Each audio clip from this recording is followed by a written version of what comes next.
Students are getting better grades than ever. More A's, better essays, cleaner code submissions. Now, if you're a parent, your first reaction is probably, great, my child is thriving. But what if the grades went up and the actual ability went down at the same time? Welcome to the AfriTech channel. I'm Toby, and that is the question we are going to answer today. That is exactly what the data is showing, and today we are going to look at it properly. Because if you have kids in school, this is something you need to understand. Now, look at this graph, the dotted lines in the middle. That is when ChatGPT launched. Watch what happens to the grades after that point.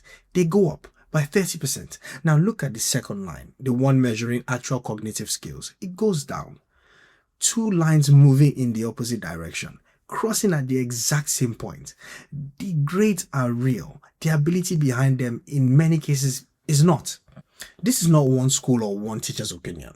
Researchers looked at over 500,000 student courses across 84 departments at a large university in Texas.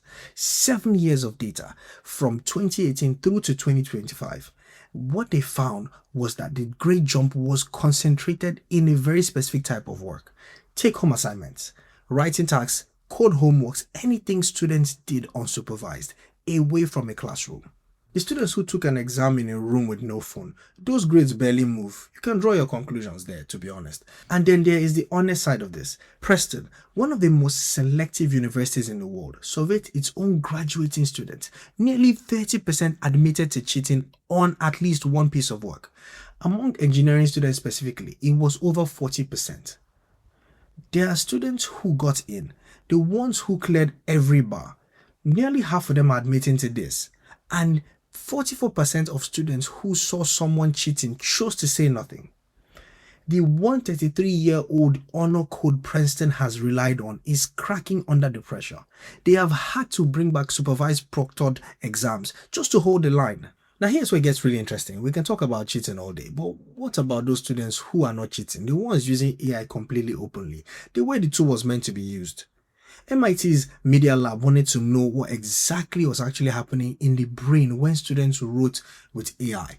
So they put EEG sensors on people's heads, the kind that measure brain activities in real time, and had 3 groups write essays.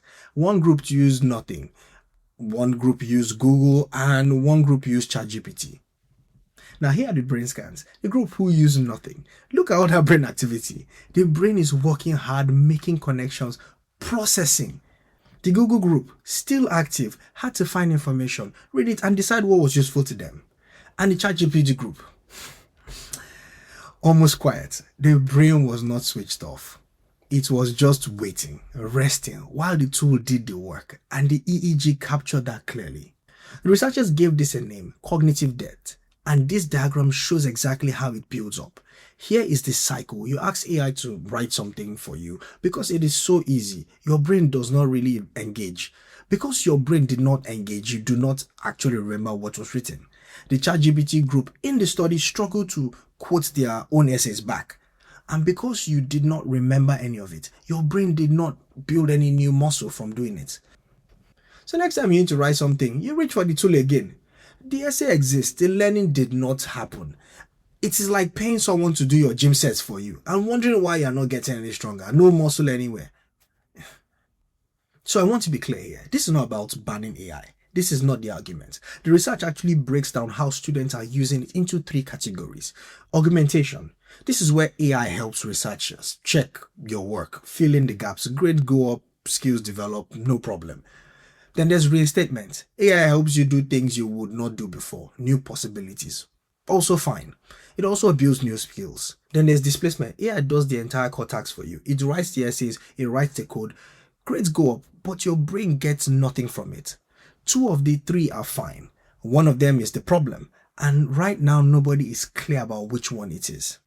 This is where it stops being just a school problem. Students who relied on AI to get through university graduate with impressive grades and real gaps in their actual abilities.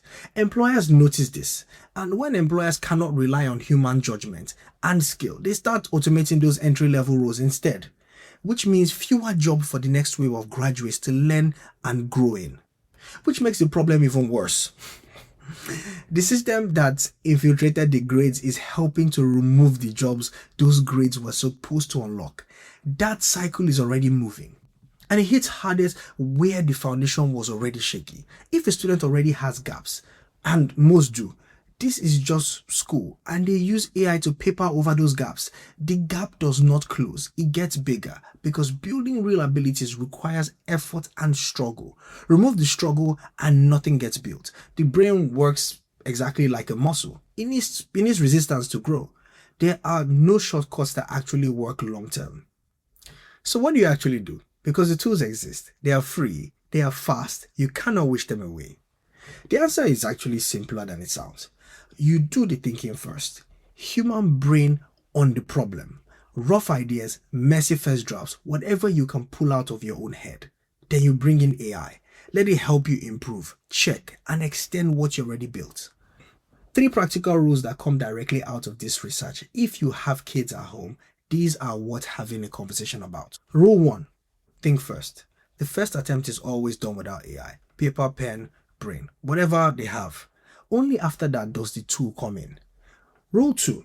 Use it as a tutor, not as a homework machine. AI can explain things. AI can ask questions back. What it cannot do is just hand over the answer. Help me understand this is fine. Write this for me? It's not. Rule 3. Keep some things analog. Handwriting, walking through hard problems, conversations at the dinner table without a screen. These are not old habits to get rid of.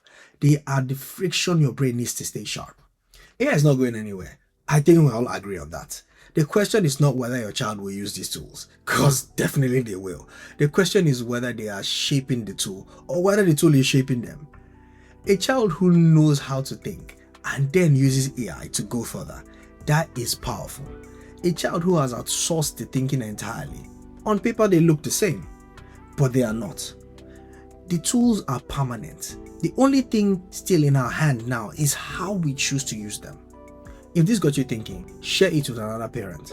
Drop a comment. I want to know what you think about this and whether you are seeing it with your own kids. I will see you in the next one.